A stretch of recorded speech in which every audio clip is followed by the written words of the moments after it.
नमस्कार, मैं हूं खुशबू कुंभट और आप सुन रहे हैं राजस्थान सुपरफास्ट न्यूज। तो आइए बढ़ते हैं आज की ताजा खबरों की ओर। सजवा दो द्वार द्वार, आ ही गए रघुनंदन। सजवा दो द्वार द्वार, स्वर्ण कलश रखवा दो, बंधवा दो बंधनवा। सजवा दो द्वार द्वार,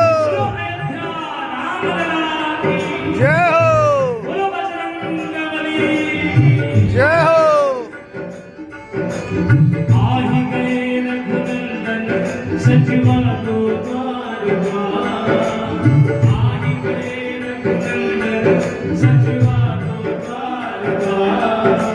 स्वर्ण कलश रखवा दो, बंधवा दो बंधनवा। स्वर्ण कलश रखवा दो, बंधवा दो बंधनवा। जय श्री राम, जय श्री राम, जय श्री राम। सजी नगरिया है सारी, नाचे गावे नर नारी। सजी नगरिया है सारी, नाचे गावे नर नारी। खुशियाँ मनाओ गौरी मंगला जा, खुशियाँ मनाओ गौरी मंगला जा। स्वर्ण कलश रखवा दो, बंधवा दो बंधनवा। स्वर्ण कलश रखवा दो, बंधवा दो बंधनवा।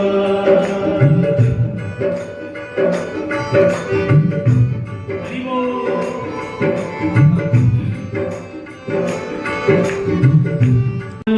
कमल नयन को पहनाओ जयमाला,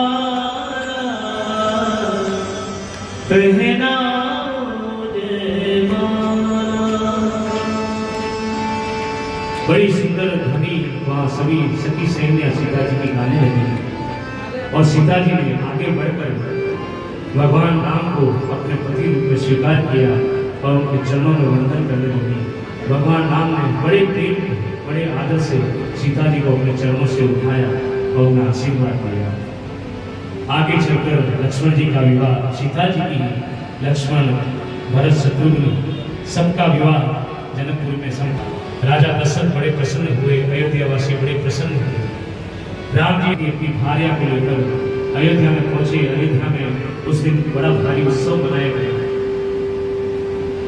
एक दिन गुरु वशिष्ठ के साथ संवाद करते हुए, वार्ता करते हुए राजा जनक जी ने अपने मन की इच्छा अपने गुरुदेव के सामने प्रकट की कि हे गुरुदेव, मैं राम को अयोध्या का राजकुमार बनाना चाहता हूँ, उन्हें राज्य सौंपना चाहता हूँ। अभी मैं वृद्ध हो गया हूँ,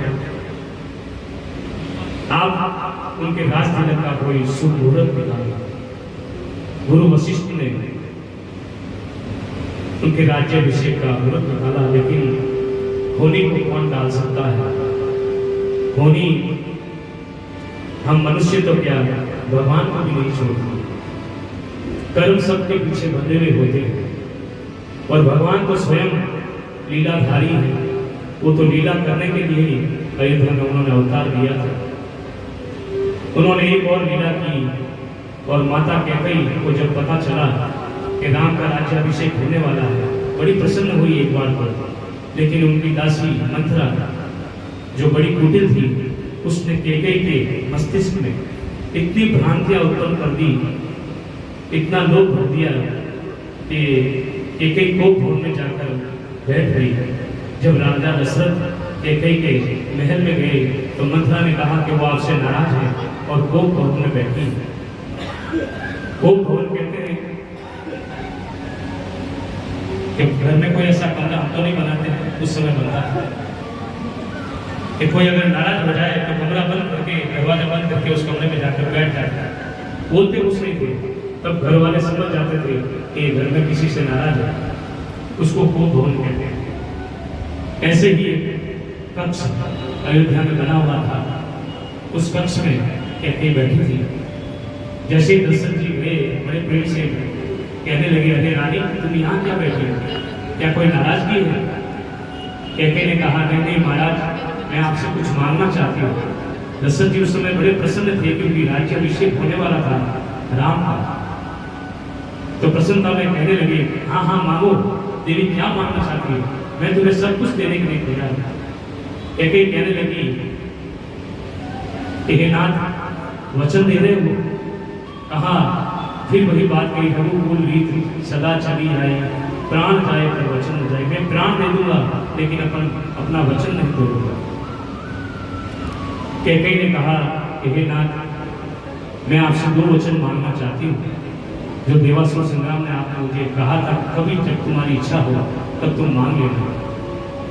तो आज मैं वो वचन मांगना चाहती हूँ। दशरथ जी ने बड़ी प्रसन्नता से कहा, हाँ मांगो मांगो देवी। तो कैकेयी ने कहा, पहला वचन तो मेरा यह है कि राम को 14 वर्ष का कठिन वनवास दिया जाए। दशरथ जी तो उसी समय उनका सर चकराने लगा और एकदम अचेत अवस्था में नीचे जमीन पर गिर पड़े, भूमि पर गिर पड़े और कहने लगे, अरे देवी तुमने ये क्या मांग लिया? कैकेयी को बिल्कुल भी अपने पति पर दया नहीं आई और कहने लगी, नाथ अभी तो मेरा दूसरा वचन बाकी है। और कहने लगी, दूसरा वचन मेरा यह है कि राम की जगह भरत का राज्याभिषेक किया जाएगा। दशरथ जी ने कहा, कोई बात नहीं, मैं भरत को राज्य देने के लिए तैयार हूँ, लेकिन मेरे राम को तुम वनवास मत दो, मैं उसका विनय सहन नहीं कर पाऊंगा। हे देवी तुम ऐसा मत करो। लेकिन कैकेयी तो अपनी उस जिद पर अड़ी हुई थी, क्योंकि रामायण में लिखा है कि जाको प्रभु दारुण दुख देही, जाको प्रभु दारुण दुख देही, ताकि मति पहले हरे। भगवान को जिसको दुख देना है उसकी मति पर पहले ही अपना अधिकार कर लेते। ऐसा ही कैकेयी के साथ हुआ। उसको कुछ सूझ नहीं रहा था, वो तो अपनी जिद पर अड़ी थी। बड़े यत्न से राम को उस कक्ष में बुलाया गया। आज भागवत वक्ता अनिल जी महादेव ने नथावतों के बारे में जो अपना प्रसंग सुना है, उसके बारे में ये आपने श्रीमुख से बता रहे हैं, आप सुनिए। जय श्री कृष्ण, श्री राधे। श्रीमद् भागवत महापुराण की 7 दिवसीय श्रीमद् भागवत महापुराण का आयोजन शहर के भीतरी क्षेत्र नथावतों की बारी नवचुआ के पास हो रहा है।